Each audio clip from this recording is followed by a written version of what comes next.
ओम नमः शिवाय, शिव जी सदा सहाय। ओम नमः शिवाय, गुरु जी सदा सहाय। शुक्राना मेरे गुरु जी। जय गुरु जी की, जय गुरु जी की। संगत जी, गुरु जी की कृपा आप सब पर रहे। मुझ पर तो है, मेरे पूरे परिवार पर है। और हे गुरुपा, सभी पर आप अपनी कृपा बनाएं। जय गुरु जी। संगत जी, ये जो वीडियो है ये है महाकाल का, ओमकारेश्वर का और महाकाल का। तो ये महाकाल का है। और जब मैं गुरुजी से जुड़ी थी, उससे ठीक कुछ महीने पहले मुझे अचानक महाकाल जाने का एक अवसर मिला। कहते हैं महाकाल वही पहुंच पाता है जब महाकाल की कृपा होती है सरकार की, तभी हम वहां पर पहुंच पाते हैं। उनकी बिना कृपा के आप उनके पास भी रहें, इवन उज्जैन में भी रह के आप उनके दर्शन नहीं कर सकते हैं। तो मेरी बहुत ख्वाहिश थी कई वर्षों से, जबकि मैं एमपी से हूँ, लेकिन मैं कभी महाकाल के दर्शन ही नहीं कर पा रही थी। और अचानक से एक दिन प्लानिंग बनी और मैं कुछ दोस्तों के साथ वहाँ पर गई, उज्जैन गई। और बहुत अच्छे से महाकाल के दर्शन हुए, ओमकारेश्वर के दर्शन हुए। ये और वहाँ से जब लौट के आई तो चीज़ें धीरे धीरे चेंज होनी शुरू हुई। और एक दिन अचानक मेरे एक फ्रेंड है जो मुझे गुरुपा के पास लेके गए, आश्रम यहाँ मुंबई में जो आर्य कॉलोनी में है। तो जब वहाँ पर गई तो मैं गुरुजी के बारे में जान पाई, गुरुजी का आश्रम देखा, उनका मंदिर, उनका आश्रम। और बस उनकी दीवानी हो गई। और बस तब से मुझे मेरे गुरु मिल गए, मेरे ईश्वर मिल गए, जिन्हें मैं हर समय महसूस करती हूँ अपनी हर अच्छी और बुरी चीज़ों पर, चाहे जो भी हो, जैसा भी समय हो। तो बस मुझे मेरे गुरुपा मिल गए और गुरुपा की कृपा हर समय रहती है। जैसे कहते हैं ना, मैं हर सत्संग सुनती हूँ, भजन सुनती हूँ। और गुरु जी की कृपा कि कहीं ना कहीं एक जब हमारे मन में पीड़ा होती है, दुख होती है, तकलीफ़ होता है, और या हम खुशी के पल भी हैं, और उस समय हमें ऐसा लगता है कि ये काम, ये चीज़ें जो भी हुई, जो कुछ भी हो रहा है, सब गुरुपा की कृपा से हो रहा है। गुरुपा आपकी कृपा से हो रहा है। मुझे माफ़ करिए मेरी हर गलतियों के लिए, मेरे हर गुनाहों के लिए। हम इंसान हैं, न जाने हम कितने गुनाह कर जाते हैं, जाने अनजाने कितने जीवों का, कितने लोगों का दिल दुखाते हैं।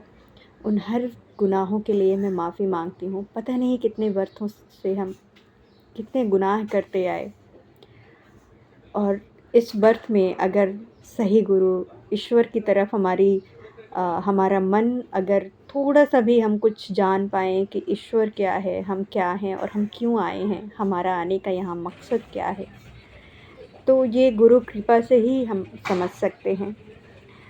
और गुरु कृपा, गुरु जी मिले, गुरु जी से मैं जुड़ी। मैं क्या जुड़ी, गुरु जी ने मुझे अपने साथ जोड़ा। और तब से मुझे ये एहसास होने लगा कि हाँ, ईश्वर मेरे साथ हैं, हर समय है, हर पल है, और हर सांसों में हैं, और मेरी मदद कर रहे हैं। गुरुपा हर किसी की ऐसी ही कृपा बरसाइए सब पर, हर संगत पर, हर उन दुखियारों पर, परेशान जो भी आपकी शरण में आते हैं, उन सब पे आपकी कृपा हो, आपकी दृष्टि हो, और उनका कल्याण हो। ये बहुत ही खूबसूरत है जो ओमकारेश्वर का।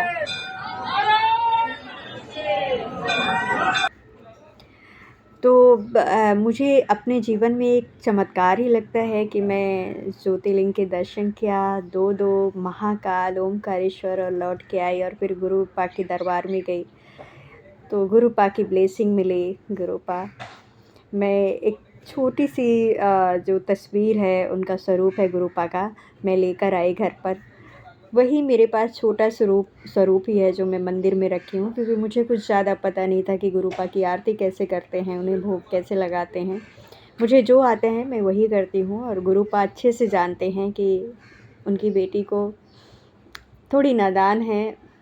बस श्रद्धा है, भाव है मन में, एक अच्छे विचार हैं, और मुझे लगता है कि इससे बड़ी आपका मन पवित्र होना चाहिए। तो गुरुपा, ईश्वर हमेशा आपके साथ हैं, हर पल आपके साथ हैं, और उनकी कृपा हर पल पल आपको मिल रही है। बस मन में भाव होने चाहिए, और मेरा मन मेरे गुरु जानते हैं, गुरुपा आप जानते हैं कि मेरे मन में, मेरे दिल में, मेरे दिमाग में हर समय, हर पल सिर्फ़ और सिर्फ़ आप हैं। सब कुछ आपको सौंप दिया है मेरे गुरुपा। आपको अच्छा करना है, आपको कैसे करना है, आपको कैसे मेरे कर्मा जो भी हैं, मुझे तो ज़िंदगी जीने का असली मकसद ही नहीं पता। मैं जब भी बैठती हूँ और यही सवाल करती हूँ कि आखिर ज़िंदगी जीने का मकसद क्या है और क्यों आए हैं और क्यों जीते जा रहे हैं। कोई तो मकसद होना चाहिए। मकसद सिर्फ़ पैसा कमाना, घर बनाना, यही तो नहीं हो सकता। इसके अलावा भी आखिर क्या है? और मेरे गुरुपा मुझे पता है कि मुझे सही राह, सही रोशनी, सही दिशा दिखाएँगे। सही दिशा यही कि इस जीवन में इतना अच्छा जीवन मिला है और इसे रहते हुए इसमें ये समझ पाना कि वाक़ई हम किस लिए आए हैं इस धरती पर। ईश्वर ने हमें किस मकसद से हमें भेजा है। हमारा बर्थ हुआ है तो किस लिए हुआ है। और ये बर्थ अगर हमें इतना अच्छा मिला है, इन कष्टों के बाद भी हम अपने आप को सर्वाइव कर रहे हैं, शरीर, दिल, दिमाग, शरीर, हाथ-पैर सब कुछ बराबर है, तो कुछ तो करना है कि उसमें जो भी वक़्त मिलता है, जो भी समय मिलता है, उसमें अपने ईश्वर को याद करना है, अपने प्रभु को याद करना है, अपने गुरुपा को याद करना है। हे गुरुपा, हर मुसीबत, हर परेशानियाँ, हर सुख, हर गम सब कुछ आपका है, आप ही देते हैं। आप ही उसे सहने की शक्ति देते हैं। बस इतना कभी गुरूर मत आने दीजिए कि कोई खुशी आए तो उसमें बस उस खुशी में इतना खुश हो जाऊँ कि सब भूल जाऊँ, बिल्कुल नहीं मेरे गुरुपा। वो खुशी सिर्फ़ ये हो कि आपको पाने की, आपके आने की, आपसे बढ़ कर के कोई खुशी ही ना हो। तो मेरे जीवन की असली खुशी आप हैं। आनंद जो आपसे बात करके, आपसे मिलके, आपके पास बैठ कर के जो मिलती है, वो कहीं कुछ कोई धन या कोई वैभव या कोई पद पा कर के नहीं मिल सकती गुरुपा। हर गुनाहों की मैं माफ़ी माँगती हूँ और शुक्राना करती हूँ। मुझे नहीं पता कि कैसे शुक्राना करूँ हे मेरे गुरुपा। मुझे माफ़ करिए जो भी मुझसे गलतियाँ हैं, जो भी मुझे बोलने में कुछ गलतियाँ हो रही हों या जो भी मेरे कार्य या मेरे व्यवहार में जो भी मैं गलतियाँ करती हूँ, उन सब के लिए मैं क्षमा चाहती हूँ। बस आपका शुक्राना करती हूँ कि आपने मुझे अपनाया, आपने मुझे अपनाया, उस बच्ची को जिसका कोई नहीं था। बस आप मुझे मेरे हाथ पकड़कर और मुझे मेरी सच्ची राहों पर, सच्चे रास्ते पर लेकर चलिए मेरे गुरुपा। सबसे बड़ी खुशी जीवन में यही है। इससे बड़ी खुशी और क्या हो सकती है कि मैं आपको पा गई।